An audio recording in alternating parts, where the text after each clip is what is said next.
नमस्कार बच्चों, आज हम करने जा रहे हैं पाठ 5 का अभ्यास कार्य। प्रश्न नंबर 1 है, पाठम पठित्वा वदंतु लिखंतु च आम अथवा नहीं। पाठ को पढ़कर बताइए और लिखिए हाँ अथवा नहीं। प्रश्न नंबर 1 है, किम संस्कृत दिवसः श्रावण मासस्य पूर्णिमायाम आयोज्यते। क्या संस्कृत दिवस श्रावण महीने की पूर्णिमा को आयोजित किया जाता है? उत्तर है आम। प्रश्न नंबर 2 है, किम कक्षायाम निबंध प्रतियोगिता आयोजिता। क्या कक्षा में निबंध प्रतियोगिता आयोजित की गई? उत्तर है नहीं।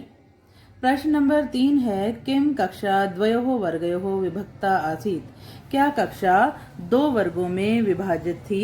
उत्तर है आम।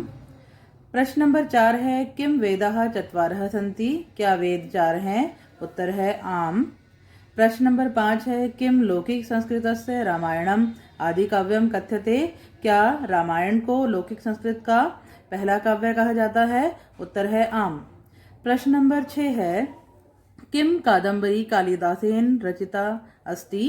क्या कादम्बरी कालिदास के द्वारा रचित है? उत्तर है नहीं। इसके बाद प्रश्न नंबर 2 है, मंजूषायाम प्रदत्तै उचित विशेषण विशेष्य पदै रिक्स्थानानि पूरयन्तु। मंजूषा में दिए गए उचित विशेषण अथवा विशेष्य पदों के द्वारा रिक्स्थान को पूरा कीजिए। नंबर 1 है, कक्षा द्वयोः डैश विभक्ता आसीत्। यहाँ पर आएगा वर्गयोः। दूसरा है, छात्रई संस्कृत विषये डैश प्रश्नोत्तरी आयोजिता। तो यहाँ पर आएगा एका। नंबर 3 है, संस्कृत भाषा विश्वस्य डैश भाषा अस्ति। तो यहाँ पर उत्तर आएगा प्राचीनतमा। नंबर 4 है, अष्टाध्यायी इति व्याकरणस्य डैश ग्रंथः अस्ति। यहाँ पर आएगा प्रसिद्ध। नंबर 5 है, वयम एताम मधुराम डैश तदैव रक्षिष्यामः। यहाँ पर आएगा भाषाम। प्रश्न नंबर 3 है, मंजूषायाः उचितम पर्याय पदम चित्वा लिखन्तु। मंजूषा में से उचित पर्याय सोचकर लिखिए। पर्याय अर्थात इनका अर्थ। नंबर 1 है, आदिमः। आदिमः का अर्थ है प्रथमः। रचितम लिखितम, प्रणेता रचयिता, अध्यापकः आचार्यः, सुंदरम शोभनम। प्रश्न नंबर 4 है, एतेषां प्रश्नानाम् उत्तराणि एक पदेन वदन्तु लिखन्तु च। इन प्रश्नों का उत्तर एक शब्द में बताइए और लिखिए। पहला प्रश्न है, के परस्परम वार्तालापम कुर्वन्ति। कौन आपस में बातचीत करते हैं? तो इसका उत्तर है छात्राः। प्रश्न नंबर 2 है, कः कक्षां प्रविशति। कौन कक्षा में प्रवेश करता है? उत्तर है अध्यापकः। प्रश्न नंबर 3 है, लौकिक संस्कृतस्य आदिमः ग्रंथः कः। लौकिक संस्कृत का पहला ग्रंथ कौन सा है? उत्तर है रामायणः। प्रश्न नंबर 4 है, महाभारतम कस्य रचना अस्ति। महाभारत किसकी रचना है? तो इसका उत्तर है व्यासस्य, व्यास की। प्रश्न नंबर 5 है, अष्टाध्यायी इति व्याकरणस्य रचयिता कः। अष्टाध्यायी इस व्याकरण के रचयिता कौन है? इसका उत्तर है पाणिनिः। प्रश्न नंबर 6 है, अतीव सुंदरम आयोजनम कृतम। बहुत सुंदर आयोजन किया। अत्र अव्यय पदम किम। यहाँ अव्यय पद क्या है? अव्यय पद आप जानते हैं कि अव्यय पद वो होते हैं जो किसी भी स्थिति में किसी लिंग वचन विभक्ति बदलने से वो नहीं बदलते हैं। तो इस वाक्य में अव्यय पद है अतीव।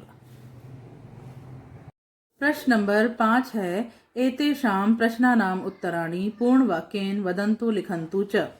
इन प्रश्नों का उत्तर पूरे वाक्य में बताइए और लिखिए। प्रश्न 1 है, वैदिक संस्कृतस्य प्रमुखम साहित्यम किम अस्ति। वैदिक संस्कृत का प्रमुख साहित्य क्या है? उत्तर है, वैदिक संस्कृतस्य प्रमुखं साहित्यं चत्वारः वेदाः ब्राह्मण ग्रन्थाः आरण्य ग्रन्थाः उपनिषदः च अस्ति। वैदिक संस्कृत का प्रमुख साहित्य 4 वेद, ब्राह्मण ग्रंथ, आरण्य ग्रंथ और उपनिषद है। प्रश्न नंबर 2 है महाकवेः कालिदासस्य कानि नाटकानि सन्ति। महाकवि कालिदास के कितने नाटक हैं? उत्तर है महाकवे कालिदासस्य अभिज्ञान शाकुंतलम मालविकाग्निमित्रम विक्रमोर्वशीयम च त्रीणि नाटकानि सन्ति। महाकवि कालिदास के अभिज्ञान शाकुंतलम मालविकाग्निमित्रम विक्रमोर्वशीयम 3 नाटक हैं। प्रश्न नंबर 3 है अष्टाध्यायी इति संस्कृत व्याकरणस्य रचयिता कः अस्ति। अष्टाध्यायी संस्कृत व्याकरण के रचयिता अर्थात लेखक कौन है? उत्तर है अष्टाध्यायी इति संस्कृत व्याकरणस्य रचयिता पाणिनिः अस्ति। अष्टाध्यायी संस्कृत व्याकरण के लेखक पाणिनि है। प्रश्न नंबर 4 है सर्वे मिलित्वा किं गायन्ति। सभी मिलकर क्या गाते हैं? उत्तर है वयम पठाम संस्कृतम वयम लिखाम संस्कृतम सदा वदाम संस्कृतम प्रचार्याम संस्कृतम जयतु संस्कृतम जयतु भारतम। हम सब संस्कृत पढ़ें, हम सब संस्कृत को लिखें, सदा संस्कृत बोलें, संस्कृत का प्रचार करें, संस्कृत की जय हो, भारत की जय हो। प्रश्न नंबर 5 है अस्माकं संस्कृतेः सभ्यतायाः च मूलं कुत्र निहितम्। हमारी संस्कृति और सभ्यता का मूल कहाँ निहित है? तो उत्तर है अस्माकं संस्कृतेः सभ्यतायाः च मूलं संस्कृत भाषायां निहितम्। हमारी संस्कृति और सभ्यता का मूल संस्कृत भाषा में निहित है। प्रश्न नंबर 6 है स्थूल पदम आधृत्य प्रश्न निर्माणम कुर्वन्तु। स्थूल पद को आधार बनाकर प्रश्न का निर्माण कीजिए। यहाँ पहला वाक्य है छात्राः संस्कृत दिवसस्य आयोजनम कृतवन्तः। छात्रों ने संस्कृत दिवस का आयोजन किया। तो प्रश्न बनेगा कि किसने संस्कृत दिवस का आयोजन किया। तो यहाँ पर छात्राः ये आपका स्थूल पद है, इसकी जगह हम लिखेंगे के संस्कृत दिवसस्य आयोजनम कृतवन्तः, अंत में प्रश्नवाचक चिन्ह। दूसरा वाक्य है छात्रई एका प्रश्नोत्तरी आयोजिता। छात्रों के द्वारा एक प्रश्नोत्तरी आयोजित की गई। प्रश्न बनेगा कि किसके द्वारा प्रश्नोत्तरी आयोजित की गई। तो यहाँ पर छात्रई की जगह आ जाएगा कै एका प्रश्नोत्तरी आयोजिता और अंत में प्रश्नवाचक चिन्ह। तीसरा वाक्य है भवभूति ही उत्तर रामचरितम अरचयत। भवभूति ने उत्तर रामचरित की रचना की। प्रश्न बनेगा कि भवभूति ने क्या रचना की। तो यहाँ पर लिखेंगे भवभूति ही किम अरचयत, अंत में प्रश्नवाचक चिन्ह। चौथा वाक्य है कालिदासेन त्रीणि नाटकानि रचितानि। कालिदास ने 3 नाटकों की रचना की। तो प्रश्न होगा कि कालिदास ने कितने नाटकों की रचना की। तो लिखेंगे कालिदासेन, त्रीणि की जगह आ जाएगा कानि, कालिदासेन कानि नाटकानि रचितानि और प्रश्नवाचक चिन्ह। पांचवा वाक्य है रामायणम वाल्मीकेः रचना अस्ति। रामायण वाल्मीकि की रचना है। प्रश्न होगा कि रामायण किसकी रचना है। तो रामायणम कस्य रचना अस्ति और अंत में प्रश्नवाचक चिन्ह। तो बच्चों ये था आपके पाठ 5 का अभ्यास कार्य। उम्मीद है आपको अच्छी तरह से समझ में आया होगा। वीडियो देखने के लिए आप सबका धन्यवाद। मिलते हैं नेक्स्ट वीडियो में, तब तक के लिए नमस्कार।